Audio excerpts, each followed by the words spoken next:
Zanzibar द्वीप के stone town में जी फ्रंट एरिया पर खड़ा हूँ मैं अभी।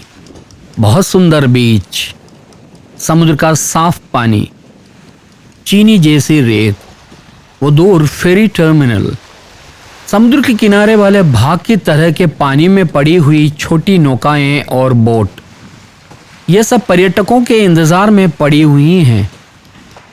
कुछ दूर स्थित प्रिसन आइलैंड की ओर पर्यटकों को ले जाने की नौकाएं, परंपरागत नौकाएं, ज़ांज़िबार की विशेष शैली वाली लकड़ी की नौकाएं, वह दूर मेनलैंड की ओर सवारियों को ले जाने के लिए बड़ी नौकाएं भी पड़ी हुई हैं। उस प्रकार की एक नौका में ही मैं ज़ांज़िबार आया था। पर्यटकों के मनोरंजन का किनारा है यह। समुद्र के रूबरू स्थित अनेकों रिसोर्ट, एक शताब्दी से अधिक पुरानी विरासत में मिली इमारतें, रेत के टीले पर और पेड़ की छाया में पर्यटक आराम कर रहे हैं। इस सुंदर समुद्र के किनारे पर पुराने जमाने से ही पर्यटक आते रहे थे। यहाँ का वातावरण, समुद्र का किनारा, प्रकृति की सुंदरता आदि आज भी हजारों पर्यटकों को आकर्षित कर रहे हैं। मछली पकड़ने के लिए गए हुए स्थानीय लोगों के लौटने के दृश्य भी इस किनारे पर खड़े रहकर पा सकते हैं। वहां से अबू की कार में सवार होकर मैं यात्रा जारी रखा हुआ हूं। किनारे की कई प्राचीन इमारतें आज पर्यटक होटल और रेस्तरां में तब्दील हो चुके हैं। इसमें ध्यान देने वाली बात यह है कि उन सबको उनके प्राचीन गौरव के साथ बरकरार रखे हुए हैं। इसी प्राचीन भाव के कारण ही आज भी स्टोन टाउन एक पैतृक संपत्ति वाले प्रदेश के रूप में बरकरार है। शताब्दियों के इतिहास वाला प्रदेश है ये सारे। फोरोधानी ऑर्फनेज हाउस नामक एक इमारत के अंदर से होकर अभी हम लोग जा रहे हैं। उससे आगे फोरोधानी गार्डन नामक एक जगह पर गाड़ी रुकवा कर मैं उतरा। ज़ांज़िबार के ओल्ड फोर्ट नाम से प्रसिद्ध किला है वह, 17वीं शताब्दी में निर्मित किला। ज़ांज़िबार में आज अस्तित्व रखने वाली पुरानी इमारतों में सबसे पुरानी इमारत यही किला है। एक तरफ फोरोधानी ऑर्फनेज हाउस, उसके नीचे से होकर ही हम लोग यहाँ पहुंचे हैं। उसी के साथ लगा हुआ है ओल्ड फोर्ट। 1698 से लेकर आगे के 3 वर्षों में निर्मित किला है यह। पुर्तगालियों के 2 शताब्दी तक लंबित रहे प्रभुत्व को समाप्त करने के बाद बहुत तेजी से किले का निर्माण हुआ था। पुर्तगालियों के द्वारा ज़ांज़िबार को फिर से अपने अधीन करने के उनके प्रयास को रोकना ही किले के निर्माण का लक्ष्य था। ओमानी अरबियों से किले का निर्माण करवाया गया था। किले के अंदर प्रवेश करने के लक्ष्य के साथ उस ओर बढ़ रहा हूं मैं। किले को उसके पुरानेपन के भाव के साथ ही आज भी देखा जा सकता है। वर्ष 2000 में इस किले को मिलाकर पूरे स्टोन टाउन को यूनेस्को ने वैश्विक धरोहर की पट्टिका में शामिल करने का ऐलान किया था। नक्काशीदार मुख्य दरवाजा, किले के अंदर प्रवेश के लिए टिकट लेने की आवश्यकता नहीं है। बाहर अच्छी गर्मी है तो अंदर सुखद ठंड। गलियारे से होकर चलते हुए किले के बीच के आंगन पहुंचे जाते हैं। 15वीं शताब्दी के अंत काल में पुर्तगालियों के ज़ांज़िबार पहुंचने के समय वहां कोई एकीकृत शासन प्रणाली नहीं थी। अरबियों के द्वारा व्यापार पर नियंत्रण रखे हुए कुछ बाजार और कुछ छोटे शहरों के साथ का एक क्षेत्र था ज़ांज़िबार। अरबियों से दोस्ती करके पुर्तगालियों ने अंत में समूचे ज़ांज़िबार को अपने अधीन कर लिए। किले के अंदर एक बड़े मैदान के चारों ओर इस प्रकार की कुछ दुकानें हैं। पर्यटकों को लक्ष्य करके बनाई गई दुकानें हैं तो भी अधिक लोग वहां दिख नहीं रहे हैं। मुझे लगा कि अभी अधिक पर्यटक किले का दौरा करने नहीं आते हैं। चारों ओर किले की दीवारें और उसके प्राचीर, प्राचीन काल में सैनिकों का ठिकाना और उनके प्रशिक्षण केंद्र हुआ करते थे। यह मैदान, किले को एक जेल बनाया गया तो तो हर दिन सुबह कैदियों को कतार में खड़े करने का रोल कॉल मैदान में यह तब्दील हो गया। ज़ांज़ीबार में आए पुर्तगालियों और अरबियों के बीच के संबंध आरंभ में हार्दिक था, तो भी बाद में मनमुटाव होने लगे। तब जाकर ओमान से अरब सैनिक यहाँ आए। ज़ांज़ीबार के अरबी ने ओमान के सैनिकों को बुलवाया था। ओमान के सैनिकों ने पुर्तगालियों को यहाँ से भगाया। बड़ी सैन्य शक्ति के साथ वो लोग वापस न आ जाएं, उस डर से यहाँ इस किले की स्थापना की गई। किले के इस भाग को अभी एक एम्फी थिएटर में रूपांतरित किया हुआ है। अधिकांश दिवस शाम को यहाँ सांस्कृतिक कार्यक्रम के आयोजन भी किए जाते हैं। एम्फी थिएटर के पीछे की तरफ प्राचीन भाव के साथ की एक लंबी इमारत, उसमें अभी कला वस्तुओं की दुकानें चल रही हैं। स्थानीय निवासी कलाकारों के द्वारा बनाई गई मूर्तियां, उनके बनाए गए चित्र आदि हैं मुख्य रूप से वहां बेची जाने वाली वस्तु है। कपड़े, आभूषण, हस्तशिल्प वस्तुएं आदि शामिल हैं। उनमें कुछ कलाकार वहां बैठकर चित्र बना भी रहे हैं। चित्र के विषय अफ्रीकी जंगली जीवन पर ही आधारित है। यह इमारत एक मिलिट्री बैरक हुआ करता था। अभी यहाँ के छोटे कमरे पहले के कारागृह हुआ करते थे। थिएटर के पीछे की ओर एक इमारत दिख रही है। हाउस ऑफ वंडर्स और पैलेस ऑफ वंडर्स नाम से प्रसिद्ध इमारत है। वह स्टोन टाउन की सबसे बड़ी इमारत, ज़ांज़ीबार के दूसरे सुल्तान द्वारा निर्मित एक महल है। वह 16वीं शताब्दी में पुर्तगालियों के द्वारा निर्मित आराधनालय जिस स्थान पर स्थित था, वहीं एक शताब्दी के बाद ओमान के अरबियों ने इस किले का निर्माण किया। जिन पुर्तगालियों को द्वीप से खदेड़ा था, उनके अधिक सैनिक शक्ति के साथ वापस आकर आक्रमण करने का डर अरबियों को हमेशा सताया करता था। उनका सामना करने के लिए हथियारों का एक बहुत बड़ा शस्त्रागार उन लोगों ने किले के अंदर तैयार कर लिए थे। पुर्तगालियों से ही कब्जे में लिए गए बंदूक और तोप भी उनमें शामिल थे। इन सब के बावजूद पुर्तगाली इस ओर फिर कभी नहीं आए। किले से मैं अभी फोरदानी गार्डन नामक जगह की ओर निकल आया हूँ। 3 शताब्दी के बीत जाने के बाद आज भी अधिक क्षति के बिना किला बरकरार है। वह जो आगे की ओर दिखने वाली इमारत है, वह हाउस ऑफ वंडर्स के नाम से प्रसिद्ध महल है।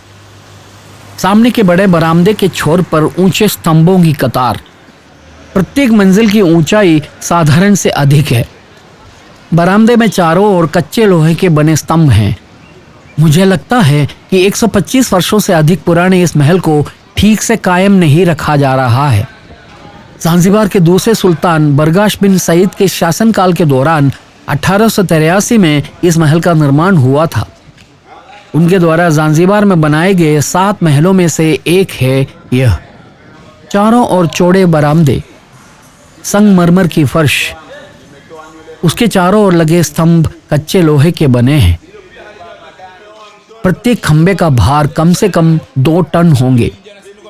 महल का बरामदा स्थानीय वासियों और राहगीरों के लिए आराम करने और बैठकर हवा खाने मात्र की जगह रह गई है।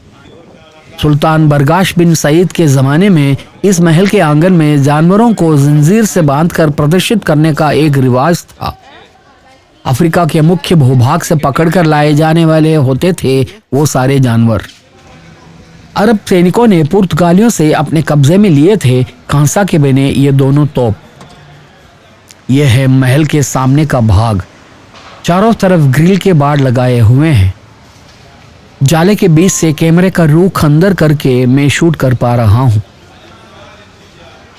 ज़ांज़ीबार से पुर्तगालियों को खदेड़ने के लिए जिन ओमानी अरबियों को यहाँ लाए थे, वो ही लोग आगे चलकर इस प्रदेश के शासक बन गए थे। इस महल के निर्माता सुल्तान बरगाश बिन सईद के पितामह सईद बिन सुल्तान ओमान के शासक थे। महल के आंगन में एक बहुत बड़ा तोप। यह प्रदेश फोरोधानी मार्केट के नाम से जाना जाता है। एक छोटा भोजनालय आदि कुछ हैं अभी यहाँ। ये सारे भी फोरोधानी गार्डन के ही भाग हैं। एक तरफ समुद्र की ओर लक्ष्य करके कुछ तोपों को कतार में रखे हुए हैं। ये भी पुर्तगालियों के काल के ही हैं। समुद्र के किनारे की तरफ के भाग को पत्थर की दीवार से सुरक्षित कर रखा है। उस छोर पर एक फ्लोटिंग रेस्टोरेंट दिख रहा है। अनेकों खंबे के सहारे ऊपर की ओर सिर उठाए खड़ा है वह। बहुत साफ पानी।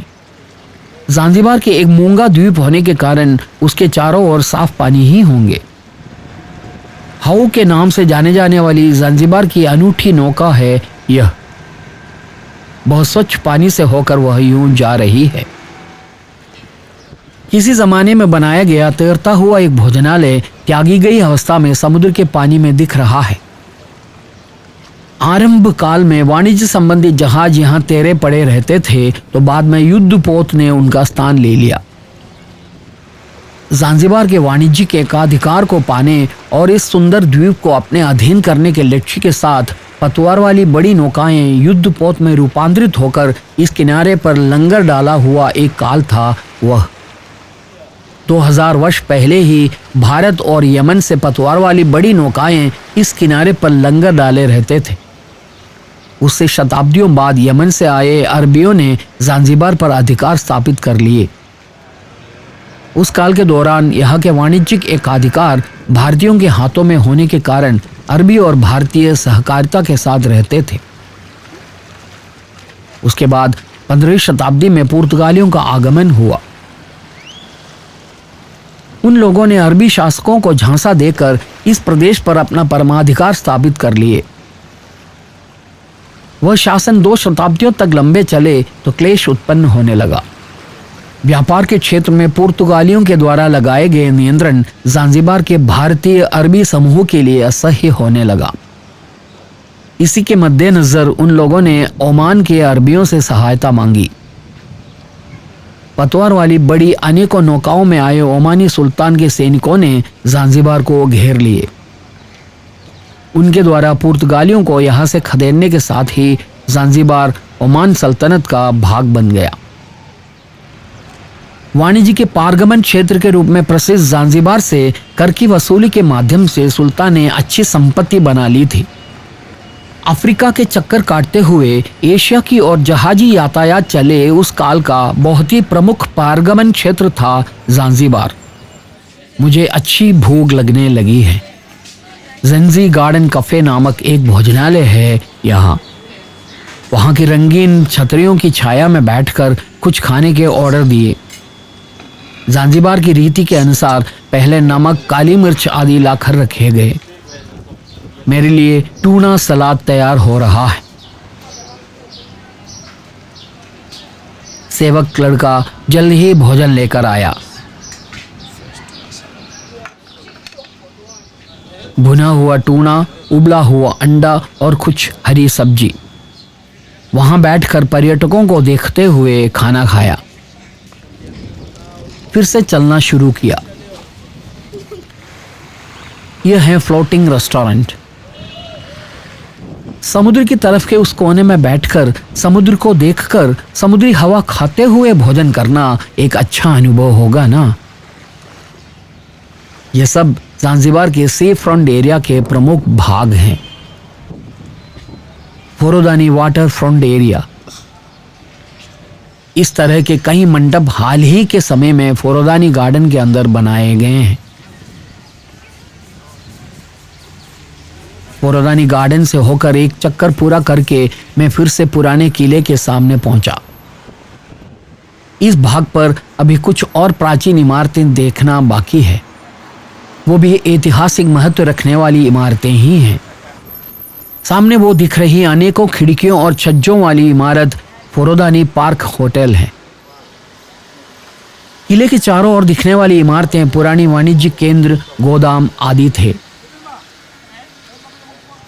उनमें से एक फोरोदानी पार्क होटल में रूपांतरित हुआ है। होटल के सामने भारत का झंडा भी लगा है।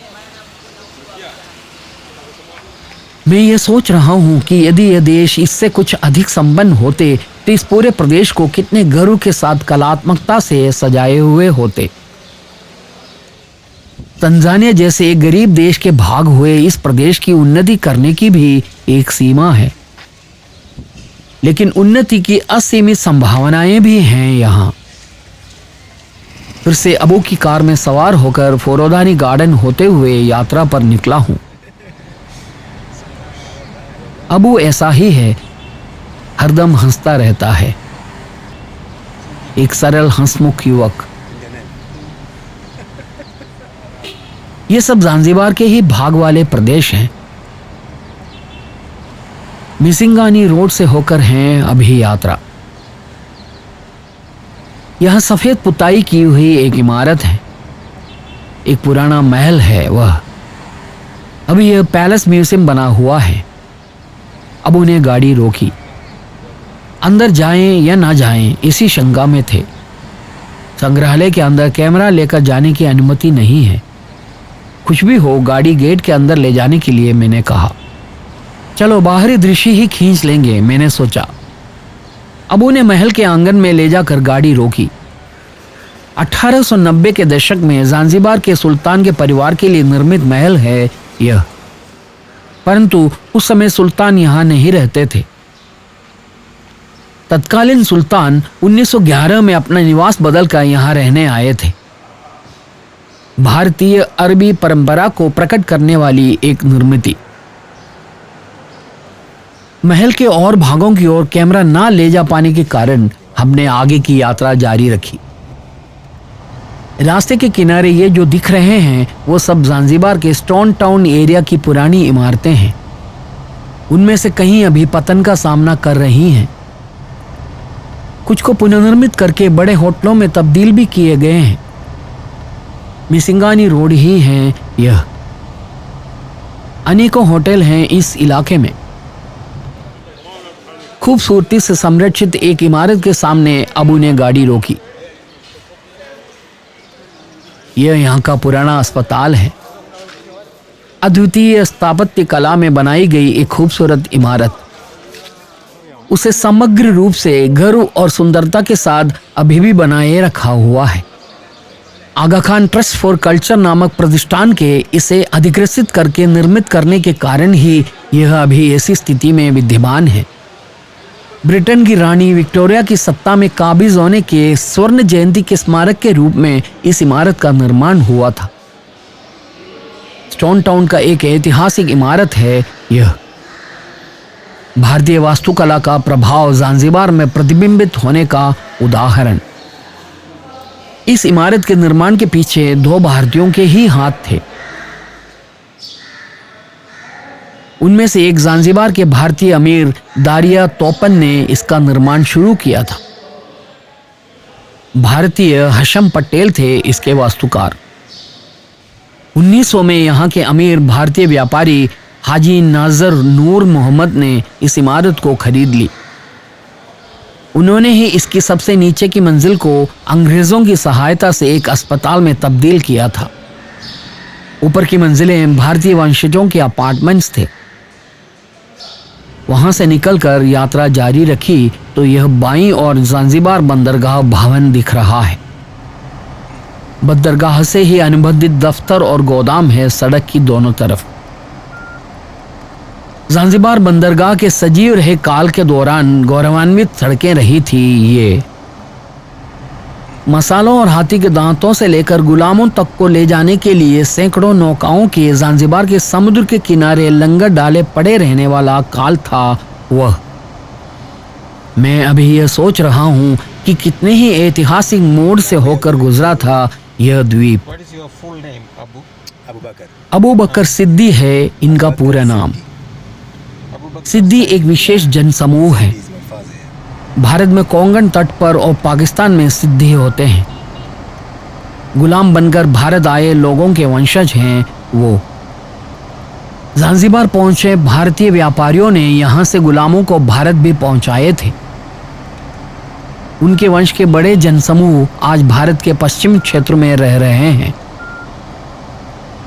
महाराष्ट्र से होकर की मेरी यात्रा के दौरान मैं सिद्धियों के गांव में गया था और उनके किले को कैमरे में खींच भी लिया था। स्टोन टाउन को छोड़कर ज़ांज़िबार के अंदरूनी गांवों की ओर जाने का निर्णय लिया है अब मैंने। वहां से इस द्वीप के कुछ और ऐतिहासिक नज़ारों को अपने कैमरे में कैद करना है। ज़ांज़िबार की उत्तरी दिशा की ओर कार दौड़ती रही।